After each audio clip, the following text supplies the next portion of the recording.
Greetings and a warm welcome to our esteemed audience joining us through Facebook Live and Zoom for today's USA Roadshow Live, Study Bachelor and Master's Program. This event is thoughtfully organized by Admission.ac. We are delighted to have you all here with us. I'm Sanjida Hossain Shefa. I will be here with you today.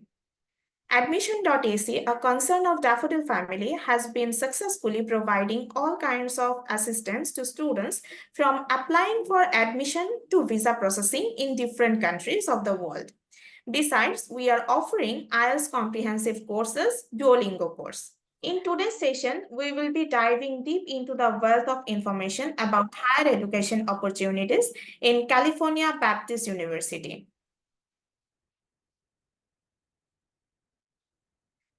Beyond academics, we will explore the vibrant culture, close-knit community, and the enriching environment in the USA that can significantly enhance your higher education experience.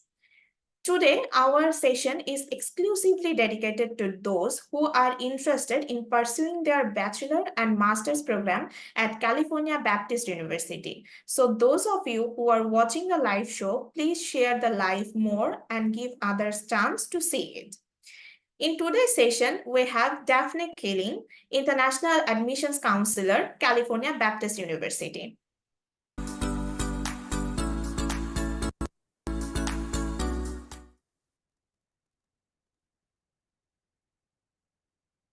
Thank you very much, Daphne Keiling, for joining us at this event.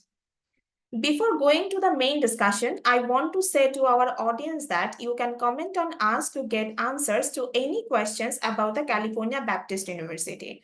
Additionally, we have an interactive question answer session at the end of the program. So we are requesting you to enjoy the session till the end.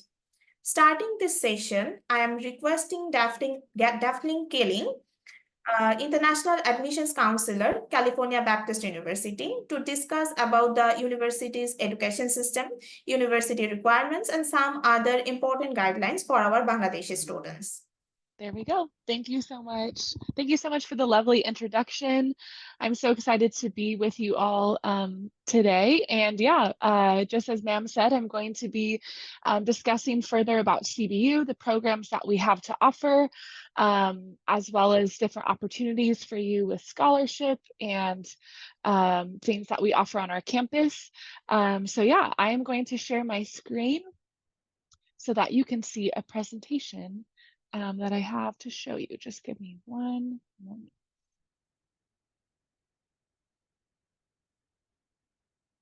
Okay.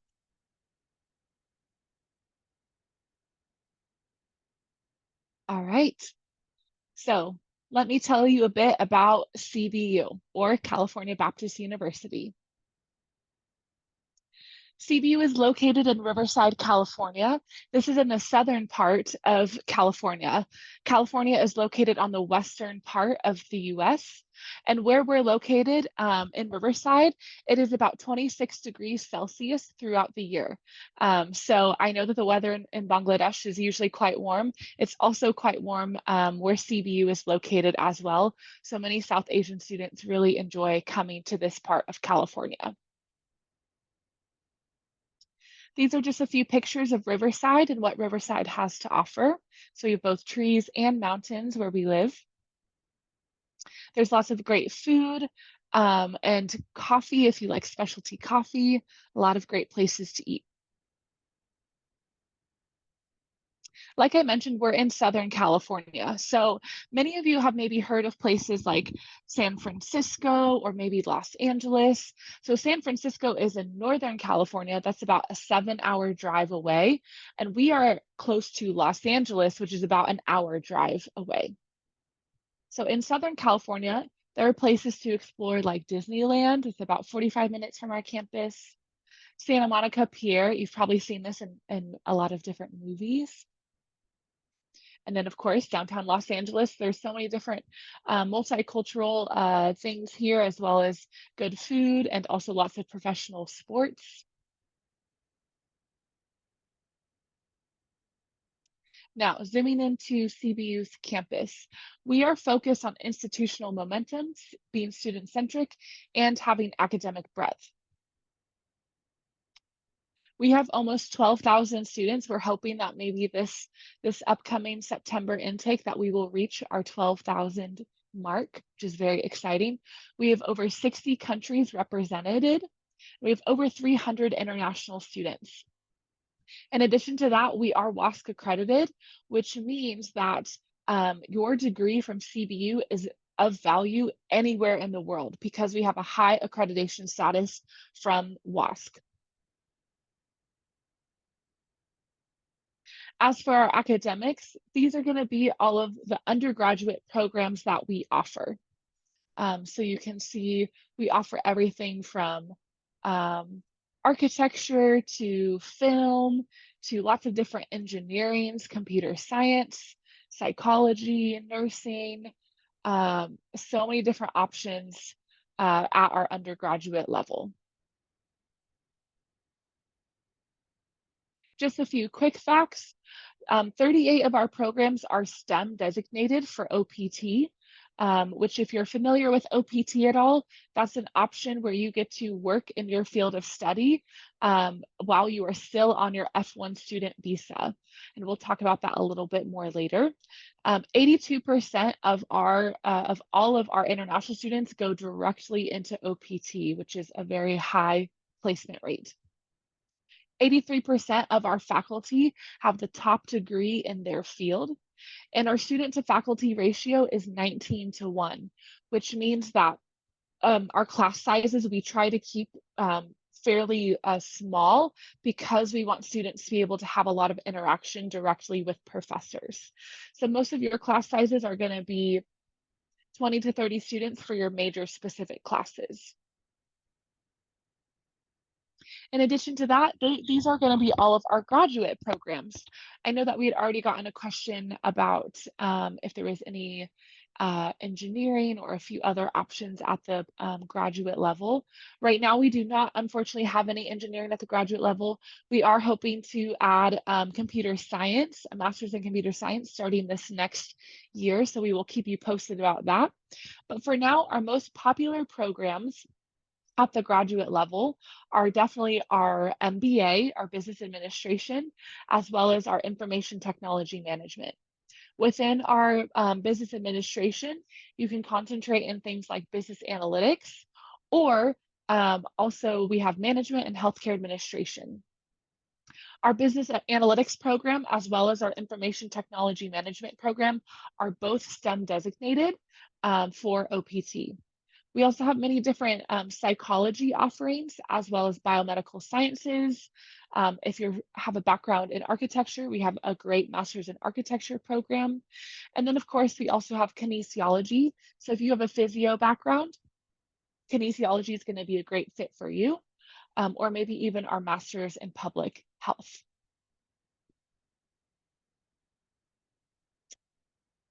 All right.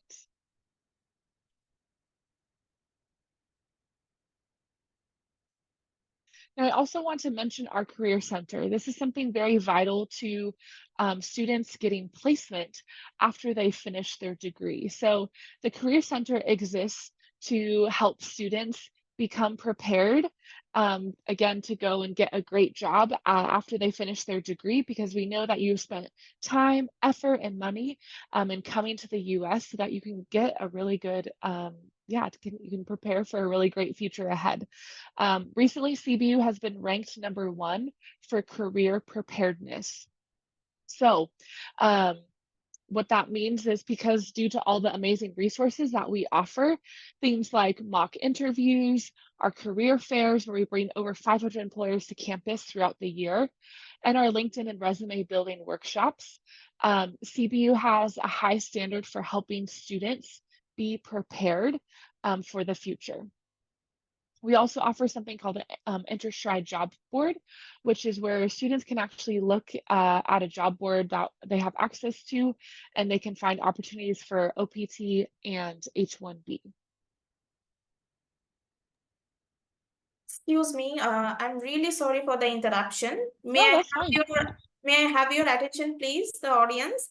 There is a attendance form in our chat box.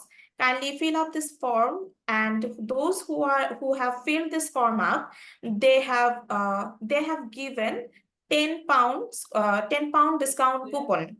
10 USD pound discount coupon. So kindly fill up this form. Thank you, ma'am. Yep, just as she said, make sure you fill out that form, so then that way we can know that you're interested and that you attended this session. The next thing I wanted to talk about is our international student services. So this is an office on our campus that is dedicated to being there for you as an international student once you arrive.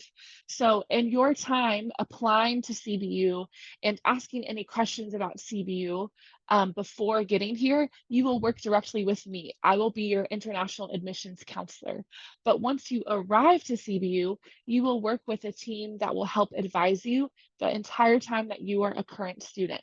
So this is our international student services team. They're going to assist you with things like visa advising and support, or like OPT, like I mentioned before. They also are going to host you for our international welcome orientation. This is a mandatory information session that we host at the beginning of the semester. So you know everything you need to know about being an international student in the US. They also put on fun things like cultural events.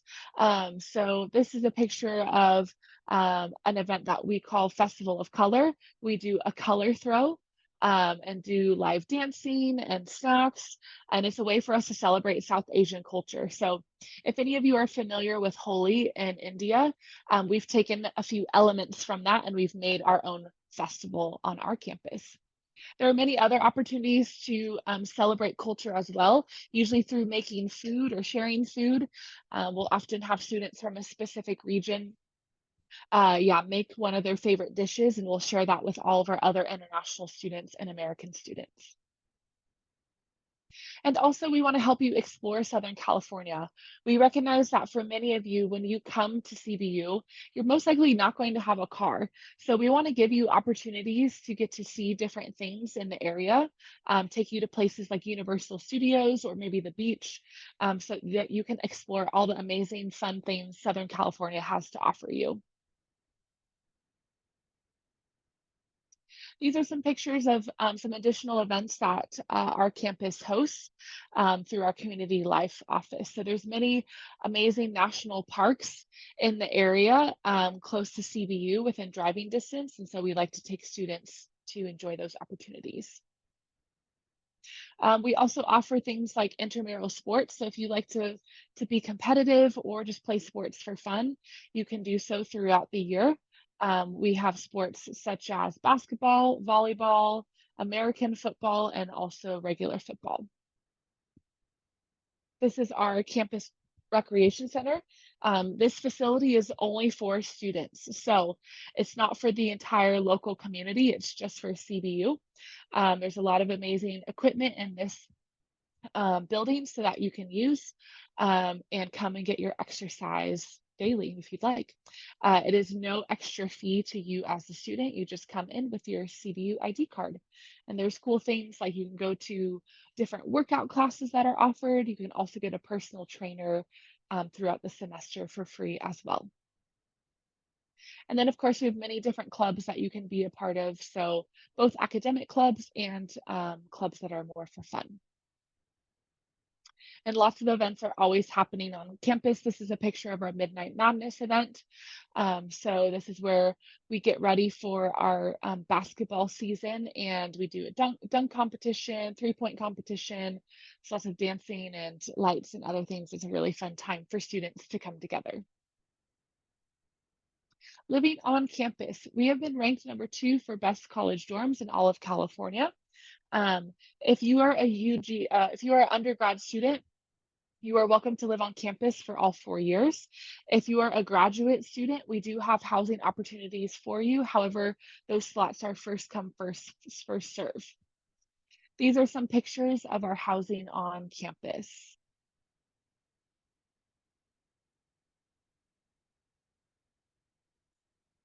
Many different options, mostly apartment styles. People really enjoy living on campus.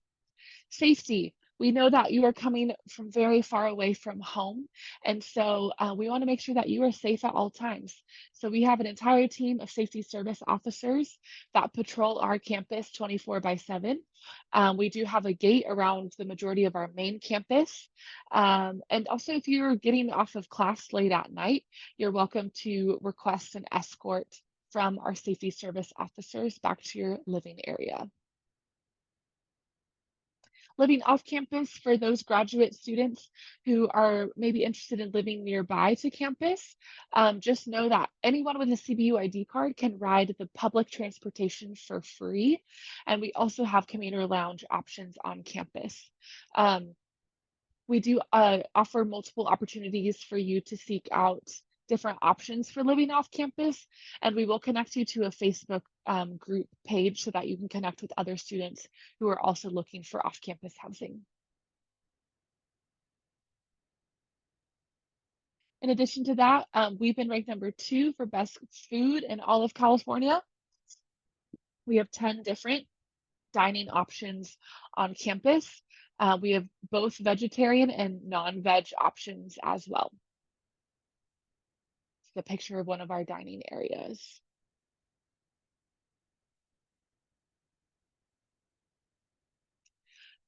Next up is our athletics. So we are at the top division. We're in NCAA Division I for athletics, which means we are in the highest level of competition. So if you enjoy watching sports, CBU is a great place to be. There's a lot of great opportunities for you to participate in watching all of our sporting teams.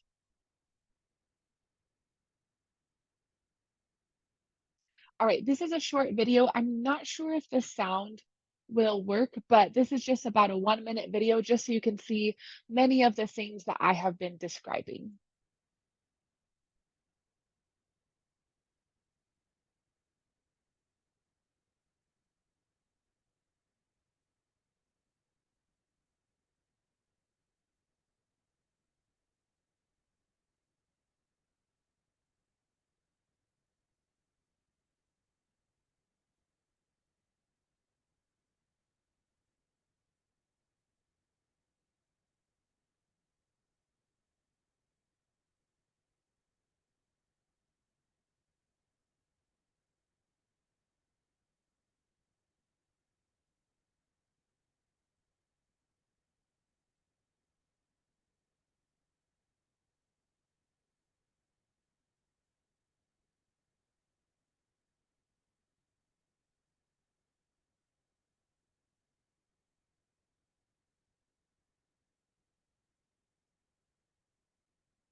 Okay. So something about that video that's just really unique, or it's really nostalgic for me is, I forgot to mention this at the beginning, but I'm actually an alumni of CBU. So I did my bachelor's degree at CBU in international studies. And while I was a student at CBU, I got to experience many of those things that you just saw in the video. So it was a very special time for me, and I really loved the community at CBU, which is why a big reason why I've worked here for the last 7 years. When I was a student at CBU, I got to meet a lot of different international students, and that's actually what helped me choose my major and choose my career path. So I knew that I really enjoyed working with students from other cultures, and now it's my job to bring international students to CBU to have a great cross-cultural experience with Americans and to get a good education. So that's just a little bit about my story, but yes, that video is very nostalgic for me. Now, the next things we're going to talk about are more specifically scholarship. We'll talk about for both undergraduate, for transfer, and for graduate students. And then we'll go over costs so that you can see the costs for 1 year and what you need to show for an I-20, as well as the application requirements. So for undergraduate first-time freshmen, we have 2 scholarships available to you. We have our Ambassador Scholarship, which is $12,000 per year. This is based on your US grading scale cumulative GPA. So if you have really high scores, 3.5 or higher, you're going to get $12,000 per year. If you have a little bit less than that, you'll get $9,000 per year for our Diplomats Scholarship. For our transfer students, you can either get $8,000 per year or $6,000 per year, and this is going to also depend on your GPA. I'm going to do questions in just a few minutes. I see that Pratik has his hand raised. Just give me a few more minutes, and then we'll go into a time of questions. For undergraduate students, we do have additional scholarships. So you can see all of these are majors in which if you study these majors, you can get additional scholarships. So probably our most popular is going to be engineering. So if you are a computer science or any of our engineering fields, you can apply for this additional scholarship. Many of these additional scholarships are anywhere from $1,000 to $5,000 US.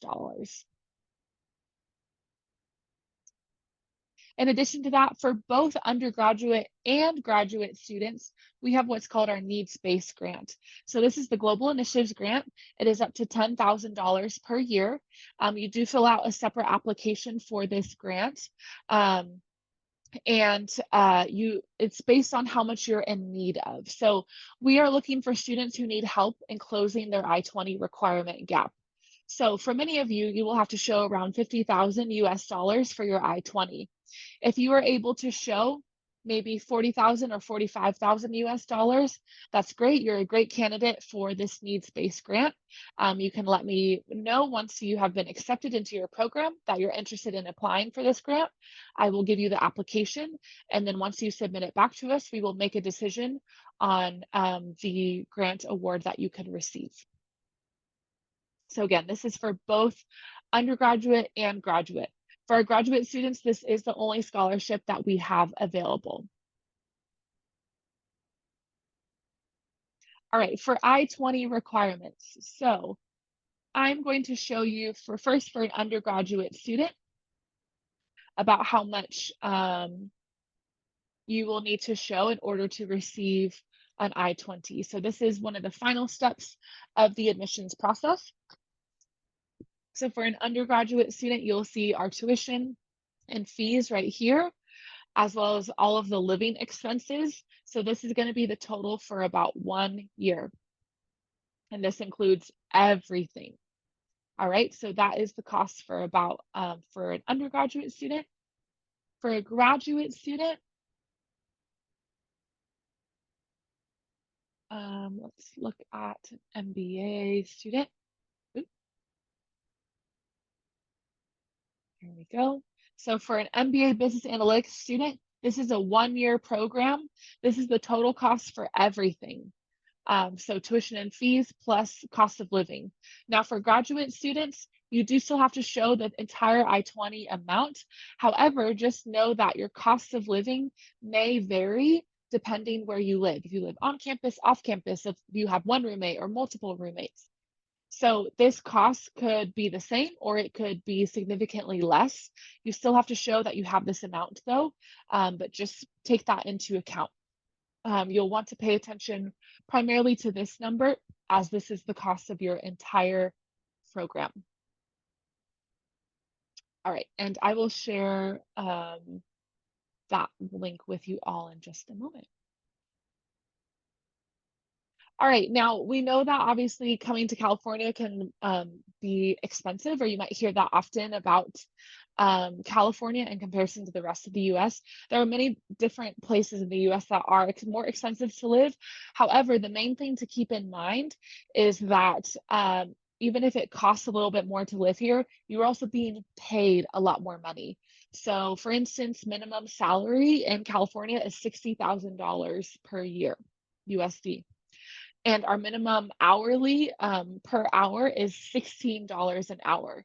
So that means if you choose to work on campus, which you're allowed to do, you can work up to 20 hours per week. You will get paid $16 an hour. That means that you can make about $10,000 throughout the school year. And that $10,000 can help pay for day-to-day costs or some of your living expenses. But you will need to have a plan for the additional amount of your costs. We do have a lot of on-campus jobs, and many of our international students do choose to work on campus.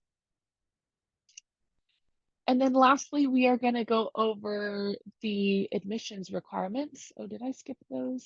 Maybe I did. Maybe I didn't. Oh, you know what? They're over here. Sorry. Gotta keep going this way. All right, lastly is our admissions requirements, and then we'll head into some questions. So for undergraduate students, you're going to apply online at our website. You will submit an admissions essay and with your online application. So again, this is the link right here, calbaptist.edu/apply.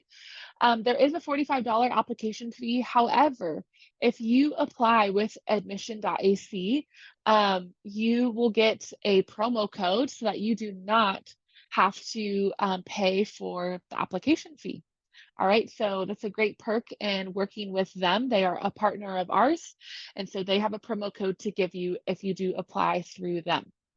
Now, as an undergraduate student, you will need to submit your official transcripts. So you'll need to have your high school, or if you've done any university coursework, you will have your school email me directly. And within that email, the school just needs to make it known what their designation is at the school so that I can accept those transcripts digitally. In addition to that, if you've taken a language test score, we want to see that so that you can be accepted unconditionally or directly into your program. If you do need additional language assistance, we will be able to have you go through our intensive English program. So that is an option as well. And then finally, once you've submitted those things, we'll make an admissions decision, usually in about 2 weeks' time. And then from there, we'll work on your financial step. So then you will show us the total cost that you need for your I-20 and a bank statement. Once you show us that document, which you'll have your bank mail directly to me, then we can issue your I-20. Now, the graduate the graduate process is very similar as well. You will again apply on our website. Once again, there is a $45 fee. However, if you apply with Admission.ac, they will give you a promo code. So you do not have to pay that. You will submit your official transcript. So you will ask your university where you got your bachelor's degree to mail me directly the digital copy. You will submit a personal statement. There's a couple of programs that require letters of recommendation, but the majority do not require letter of recommendation. Sometimes you will also have to do an interview with your program director after we reviewed your file. And then after all of those things, we will make an admissions decision, again, in usually 2 to 3 weeks' time. And then after that, you'll submit your financial documents, and then we can issue your I-20. All right, so those are all of the steps for applying and attending CBU.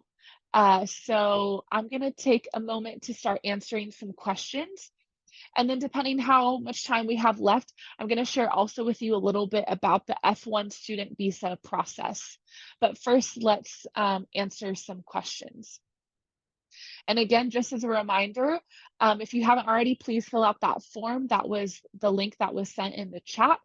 We want to make sure that we know that you attended this session. All right, let's start with this first question from Mahmoud. Does CBU accept credit transfer students, and what are the requirements for transferring credits? Are there scholarships, financial aid options for transfer students? Great question. So, sorry for the interruption, Daphne. No, that's fine. Yeah. We will ask the question after the end of the program. Okay, we have a interactive live question answer session. We will Oh, ask okay. one by one. So you want me to wait there and just do the F1 part right now? Exactly. I will ask you that. Okay. Okay. Thank Great. you. Sounds good. All right. Well, then let me move to the second part of my presentation, and then we will go back to questions. So don't worry, I will get to your questions if you've already typed in the chat. If you have more questions, you can go ahead and keep typing in the chat. All right. We are just briefly going to go over more about the F1 student visa. So what I'm going to share with you right now is a few tips about this visa process. I know for many of you, this might be a brand new process, but this is essential to being an international student in the US. So it's really, really important that in order to be successful in getting a visa, that you understand this process. All right, so let's begin. So we're going to talk about the definition of an F1 visa, requirements for an F1 visa, how you obtain an F1 visa, and then benefits of an F1 visa. These are just some more fun facts about CBU that we have already covered. All right, so this is the definition of an F1 student visa. An F1 visa allows you to enter the US as a full-time student at an accredited college, university, and all of these other entities. So essentially what this definition says is that when you have an F1 visa, you are only an academic student. That means that your intent has to be to come and study at an accredited college or university. Okay, so nowhere in this definition does it talk about moving to the US, does it talk about being a permanent resident of the US. It only talks about being an academic student. That is what you can do on an F1 student visa. It's really important to know. Now, how do you get an F1 visa? Well, you have to first be accepted to an accredited US institution. You have to have intent to enroll as a full-time student. So this means that you cannot just do part-time school, or you can't do all online classes. You have to be in person and enrolled full-time. That is your main purpose of being in the US. You have to be language proficient, show a language proficiency test, or work towards language proficiency. And you have to have sufficient funds to live and study for at least 1 year of your program. So sometimes many students, they will see the costs for their I-20 costs, and they will say, ma'am, do I have to show that funding? Like, I have some money, like I can come. And I will say, yes, it is a requirement of the US government that you show you have that cost, because the US government wants to make sure that you are going to be stable while you are in the US. The US is a lot more expensive than Bangladesh. So, you know, we want you to get a great education, but we also want you to be able to sustain yourself while you are here. You also need to maintain residence outside of the US with no intention of immigrating to the US while on an F1 student visa. All right, so this is the steps in order. So you receive your acceptance from college or university. You then show your funding for 1 year, and then you receive your Form I-20 from me. Then you apply for your student visa and you pay your I-901 fee.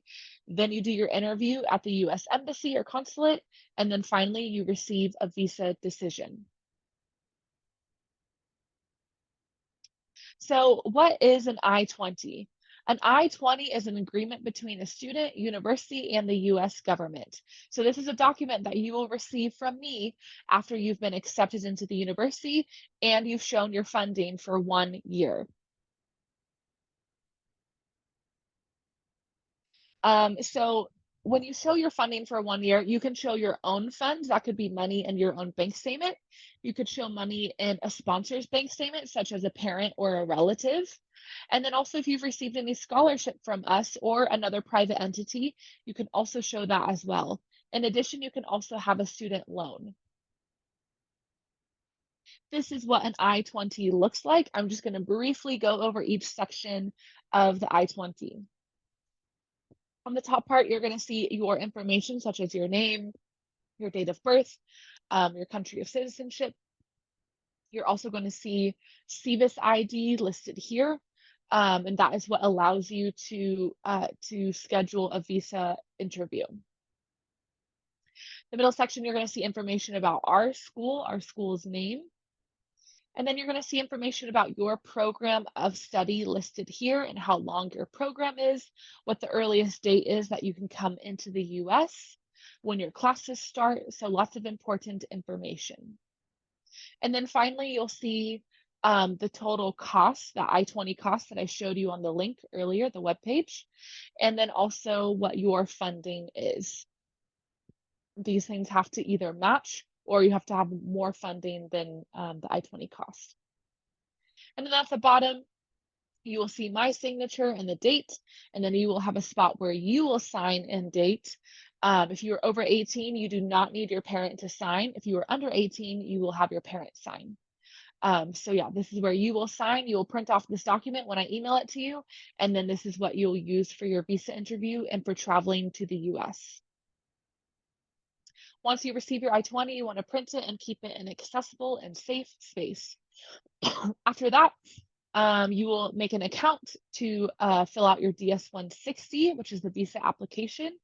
You will pay the I-901 CVIS fee, which is $350, and then you will schedule an in-person visa interview at the US Embassy or consulate.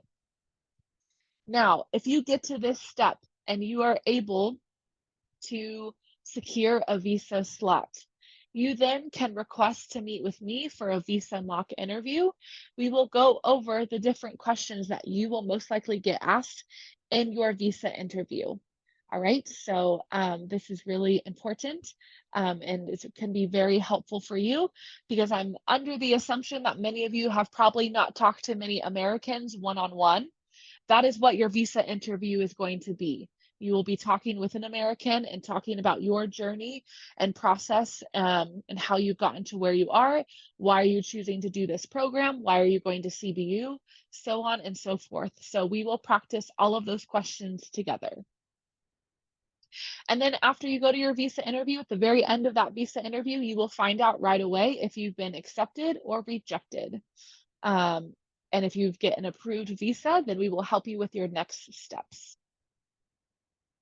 Like I already mentioned, you can work on campus up to 20 hours per week.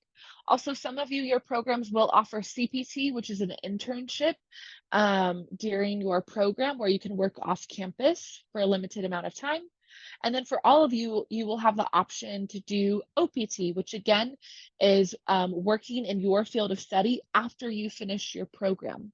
Now, for many of you, OPT period will be 12 months, but for a lot of you, if you choose a STEM designated course, you can get an additional 24 months of OPT and be able to work in the US for up to 3 years after finishing your program of study. Lastly, I highly recommend seeking out Education USA. They are a great resource to learn more about the visa process and about being an international student. So I would encourage you to look up them, the closest Education USA to you. All right. That is all I have to share about the F1 visa process. Happy to answer more questions about that, and I think I'm ready for Q&A if you are. Thank you so much, Daphne, for your wonderful presentation and informative session. This is the end of our official discussion. Now we are going to start our live question answer session. Please raise your hand so that we can call you for your question one by one, or you can write down your queries in the comment section. Additionally, please fill up the attendance form given in the chat box so that you can get $10 discount coupon. So Daphne, there are some questions in our chat box. So could I ask you? Yes. Yeah, sure. Okay. So first question is there any master's or PhD program in ECE or robotics at California Baptist University? Yeah, so unfortunately, we do not have a master's program in either of those fields. As I mentioned before, the only engineering that we will most likely have next year is a master's in computer science, but unfortunately, no ECE or robotics. It's important to know that typically at the PhD level, those programs are not offered anywhere. Would be very, very rare. Usually at the master's level, it's going to be more of a general engineering or maybe, yeah, specifically electrical. Okay. Uh, does California Baptist University accept credit transfer students, and what are the requirements for transferring credits? Yeah, so um, for students who want to transfer credits, that's a great question. Um, most of the time when I talk to visa officers about this question, uh, they often will tell me that it is more preferable for an international student if they've already started their degree in their home country, like a bachelor's degree, to finish that degree in their home country. Now, we do still have transfer students to come for their bachelor's degree, but because the education systems are very different in other countries in comparison to the US, more often than not, there's not very many credits that are going to transfer. So if you've already done a 2-year program in Bangladesh, I can't guarantee that you're going to get 2 years worth of credits to transfer over. You may get a semester's worth or maybe 1 year's worth, but there's a good chance you will not get that full 2 years. So in your best interest and what is most cost efficient for you as a student, I usually recommend to students who are wanting to transfer to actually finish their bachelor's degree in their home country. And then if they really want to study abroad, then to come and do their master's degree in the US. Yeah. And as far as scholarships, like I Okay. mentioned in my presentation, there are scholarships for transfer students. It depends what your GPA is and when you apply. Okay. The another question is asked by Sabrina. She asks that as it's been told there is no computer science program and there will be introducing from next year. So how will the computer science students will get chance or opportunity when the program will be added? Yeah, that's a great question. Actually, So she's asking about the entry requirement. entry requirements. Sorry, is that what you said? You said entry requirements? So, okay, Entry requirements for computer science and engineering program. got it. Okay. Yeah, so as I mentioned before, there is no Masters of Engineering. We are not adding any kind of Masters of Engineering. We are potentially adding a Master's in Computer Science. And if we do add that program, we will update our website. We will also make it known to all of our partners, including Admission.ac. So they would be notified and would be able to post that to you. Now, as far as entry requirements for Masters in Computer Science, very similar to our other master's programs, it will most likely be that you need to submit an application online, submit an essay. We will need your bachelor's degree transcripts. There may be a chance that you might need to interview for the program with the program director. And you will also need to show a language test score if you have one. Those are going to be the main requirements. But again, more details about that we will definitely send out once we learn if this program has been finalized or not. Okay. Can a student apply with medium of instruction for a master's degree? No. So medium of instruction um, does not count for language proficiency. We do need to see a standardized test from you if you want to be accepted directly into your program. Just so you know, many of our programs actually do not require a language test, but if you do not show a language test, then you will be accepted jointly into our intensive English program and your program of study. So if you do want to be accepted directly into your program, you will want to show a language test. And with those test scores, minimums are for graduate students, it's going to be a 6.0 on IELTS. It'll be a 90 for TOEFL, and then a 58 for PTE, or 53 for PTE, sorry. Okay, thank you so much. Students, is there any question left? You can raise your hand and unmute yourself. Is there anyone? I think there was one more question in the chat too about fully funded scholarships. We do not offer any full scholarships, unfortunately. The maximum scholarship you can receive is usually about a 20 to 30% scholarship of your tuition. But yeah, no fully funded scholarships. Okay, thank you. Muhammad Fahim Shahriar, kindly unmute yourself and ask your question, please. Hello, Daphne. Thank you for the nice presentation. Welcome. Actually, I have several questions to you. First of all, I wanted to ask that do I need the OS verification for the initial application, or if I get admitted after that, do I need the OS verification or not? And the second one is I'm interested on applying to MPH program, basically the on-campus one. So for that program, I found that in the website that it needs GRE score. So I wanted to ask that whether is there an option to waive the GRE score. And my final So sorry, question you're cutting out. Can you repeat that last part again? You said that you were looking on the website, and then I yeah. didn't quite catch you. Oh, it's okay. Actually, I found on your website that we need a GRE score in order to apply for the MPH programming on campus. So is there any way to waive that GRE score requirement or something like that? Because in your presentation, I found that you didn't mention anything about the GRE score, but on the website, it was written over there. Yeah, great question. So you said Masters in Public Health, MPH? Yeah, Masters in Public Health. Okay.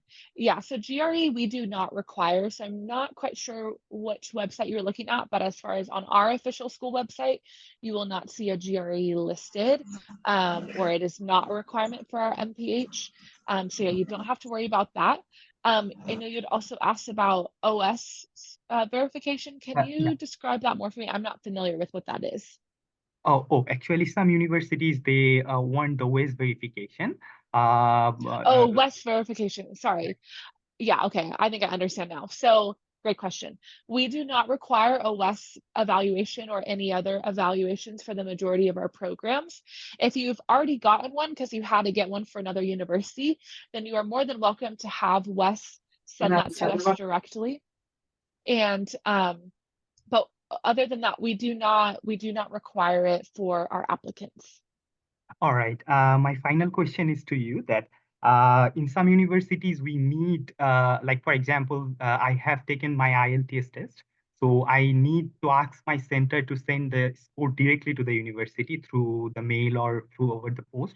So do I need to do it for application as well? Good question. So, if you've already taken your IELTS test, that's great. All you need to do is send us the score report PDF. We just need to be able to use the TRF code or the test number that's on your test so that we can verify it in the portal, the IELTS portal. But that is all we need. So you just need to send the score report to us. You can either send it to us directly or you can have your agency send it. All right. Thank you so much for your time. Yeah, you're welcome. Great to meet you. Okay, nice to meet you too. Thank you so much, Fahim Shahriar. Is there anyone who wants to ask question? Please raise your hand and unmute yourself. Is there anyone?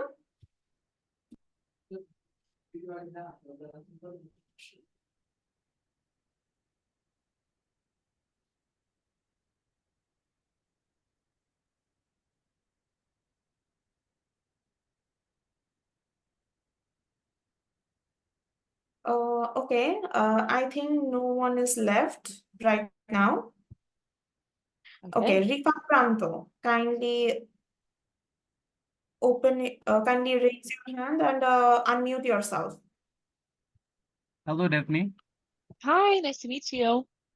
Nice to meet you too. Can you tell me about the on-campus job opportunities and the off-campus job opportunities about your campus?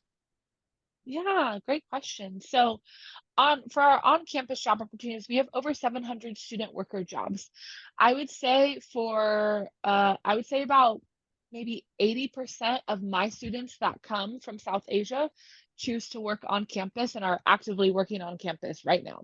So there are a lot of different opportunities throughout campus, things like our food providers, like our restaurants on campus, our recreation center, our conferences and events. So that's an office that sets up for any kind of event happening. Our safety services team, but also a lot of academic offices hire students as well. So I know oftentimes students are really interested in trying to get a graduate assistantship, a research assistantship, or a teaching assistantship. So while we don't offer those positions to brand new students, those are definitely opportunities for students to get once they are a returning and current student. So again, a lot of opportunities to work on campus, and you have access to our online campus job board after you are accepted and once you have been enrolled in your classes. And then during our orientation for international students, we will also go over more thoroughly those jobs, how to go about getting a job as well. And for off-campus job opportunities, Oh, yes, is there any sorry, option? forgot about that.